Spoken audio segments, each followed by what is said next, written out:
जय राम जय जय राम श्री राम जय राम जय जय राम। बोलिए सियावर रामचंद्र महाराज की जय।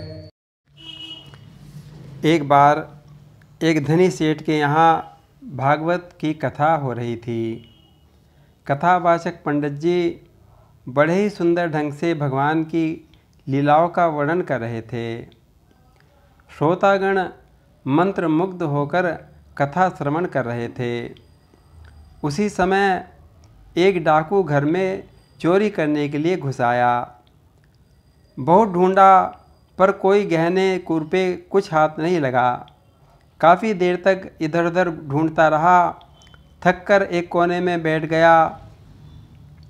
तभी पंडित जी की कथा की आवाज़ सुनाई दी। मैं भगवान की गोचारण लीला का वर्णन कर रहे थे। भगवान श्री कृष्ण और बलराम जी गाय चराने के लिए वन में जाने को तैयार होते हैं। मैया यशोदा उनको माखन मिष्टी और पकवान खिलाती हैं, सुंदर सुंदर गहने पहनाती हैं, हीरे मोतियों से जड़े हुए हार पहनाती हैं, मुकुट लगाती हैं, बाजूबंद पहनाती हैं, कमर में तगड़ी पहनाती हैं, गहनों में मणियाँ जड़ी हुई हैं। और श्री कृष्ण बलराम तो गाय चराने निकल पड़े। डाकू ने पंडित जी की बातें सुनी, सोचने लगा, अरे ये तो बहुत सुंदर संयोग है। छोटी मोटी चीज़ों के लिए इधर उधर मारा फिरता हूँ, ये तो अपार धन संपत्ति हाथ लग जाएगी। केवल 2 बालक ही तो हैं, उनके गालों पर 2-2 चपत जड़ दूँगा, स्वयं अपने गहने निकालकर मुझे दे देंगे। डाकू ने निश्चय कर लिया। कथा समाप्त होने की बाट देखने लगा। कथा समाप्त हुई। प्रसाद लेकर कथावाचक पंडित जी अपने डेरे की ओर चल पड़े। डाकू भी उनके पीछे पीछे हो लिया। सुनसान जगह पहुंचकर डाकू ने पंडित जी को आवाज़ लगाई। पंडित जी डर कर खड़े हो गए। तब डाकू ने पंडित जी से कड़क कर पूछा, पंडित जी, आप जिस कृष्ण बलराम की बात कर रहे थे, जो लाखों रुपयों के गहने पहनते हैं, उनका घर कहाँ है? मैं दोनों गौ में चराने कहाँ जाते हैं? मुझे सच सच बताओ, जरा सी भी टाल मटोल ना करना, नहीं तो मेरे हाथ में मोटा ताज़ा डंडा है। पंडित जी लंबे चौड़े डाकू को देखकर और उसके हाथ में मोटी लाठी देखकर डर गए। कांपते कांपते पूछा, भैया तुम्हें उनसे क्या काम है? तब डाकू बोला, पंडित जी मैं डाकू हूँ, उन छोकरों के गहने लूटना चाहता हूँ। गहने मेरे हाथ लग गए तो उनमें से कुछ आपको भी दे दूँगा। अब मुझे उनका पता बता दीजिए।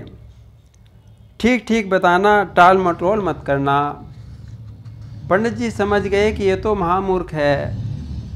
मन ही मन सोचने लगे और कहने लगे, पंडित जी तुम मेरे साथ मेरे डेरे पर चलो, वहाँ पुस्तक में से देखकर सब बात बता दूँगा।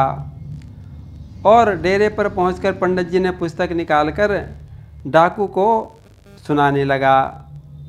भगवान श्री कृष्ण और बलराम जी प्रातःकाल कलेव करके गोचारण के लिए निकल पड़ते हैं। मैया उनका कलेव कराती है, फिर श्रृंगार करती है। श्री कृष्ण बलराम के चरणों में सोने के सुंदर नूपुर हैं। श्याम वर्ण के श्याम सुंदर पीत वर्ण के का वस्त्र धारण करते हैं और गौर वर्ण के बलराम जी नीले वस्त्र धारण करते हैं। दोनों की कमर में बहुमूल्य मोतियों से जड़े हुए करधनी शोभायमान है। हृदय में कौत्सुभ मणि जगमगा रही है। कलाई में रत्न जड़ित सोने के कंगन पहने हुए हैं और कानों में मणियों के कुंडल पहने हैं।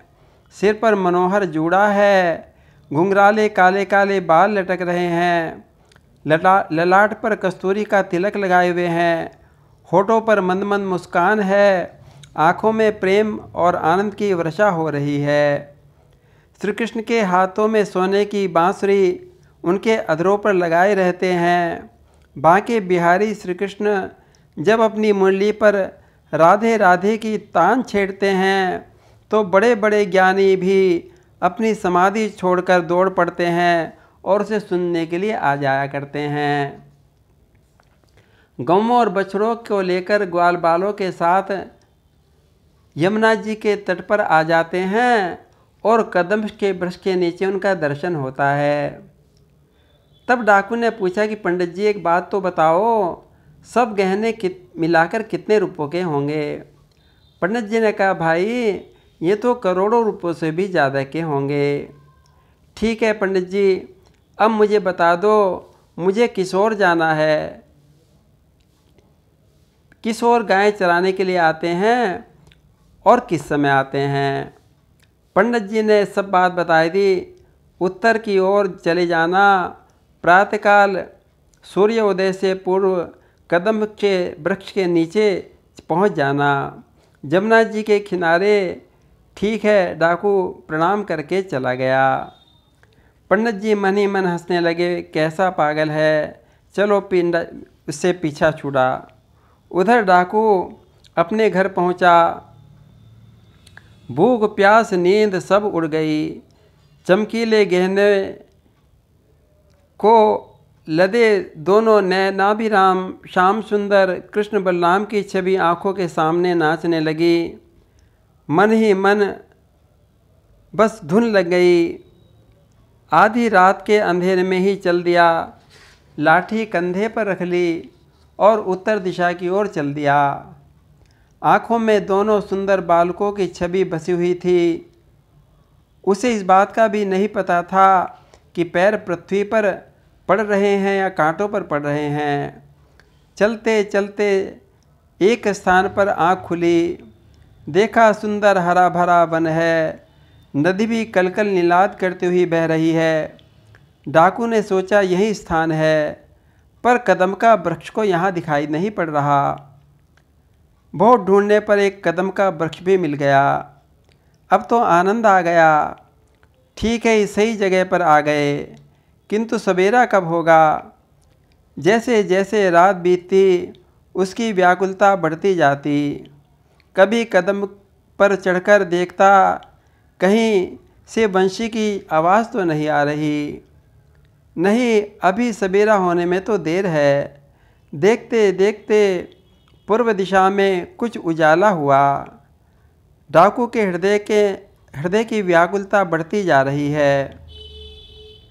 फिर उछलकर कदम पर चढ़ गया, कान लगाकर सुनने लगा। उसकी आशा पूर्ण हो गई। बहुत दूर वंशी की स्वर लहरी सुनाई पड़ी। तब वृक्ष से कूद पड़ा। वंशी की ध्वनि के हृदय में आ जाने पर आनंद का दिव्य आवेश भर गया। अपनी सूझबूझ खोकर धरती पर मूर्छित होकर गिर पड़ा और कुछ देर बाद उसकी आंखें खुली तो खुली की रह गई। उठकर खड़ा हो गया, देखा चारों ओर दिव्य प्रकाश फैल रहा है। दो भुवन मोहन बालक खड़े हैं। डाकू ने देखा कि कस्तूरी चंदन का तिलक मस्तक पर लगा हुआ है, भाल पर कस्तूरी चंदन का तिलक लगा है। दोनों बालक खड़े खड़े मुस्कुरा रहे हैं। अंग अंग में बहुमूल्य आभूषण पहने हुए हैं। इनके चेहरे और आँखों से अमृत बरस रहा है। कस्तूरी तिलकम ललाट पटले वक्षस्थले कौत्सुभम नासाग्रे बरमुक्तिकं करतले वेणुं करे कंकणम। और उनको देखते ही डाकू बोल पड़ा, हाय हाय, इतने नन्हे नन्हे कैसे सुकुमार शिशुओं को माँ बाप ने गौ में चराने के लिए भेज दिया। मेरा तो जी भरा जाता है। मैं इनके गहने उतारूंगा नहीं। अरे मेरा तो जी चाहता है इन्हें देखता रहूं और इनको तो और गहनों से लाद दूं। फिर दूसरी क्षण टकटकी लगाए कर देखता रहा। आँखों में आंसू आ गए। फिर संभला, फिर विचार उठा, लाठी उठा ली। कहने लगा, छोकरो अपने सारे गहने उतार कर हमें दे दो। तब श्री कृष्ण ने कहा कि हम अपने गहने तुम्हें क्यों दें मैं। तब डाकू बोला, दोगे नहीं तो मेरी लाठी की ओर देखो। और कृष्ण बलराम डाकू की लाठी की ओर देखते हैं तो मजबूर हो गए और कृष्ण बलराम अपने गहने उतारने लगे। बोलिए भक्त और भगवान की जय।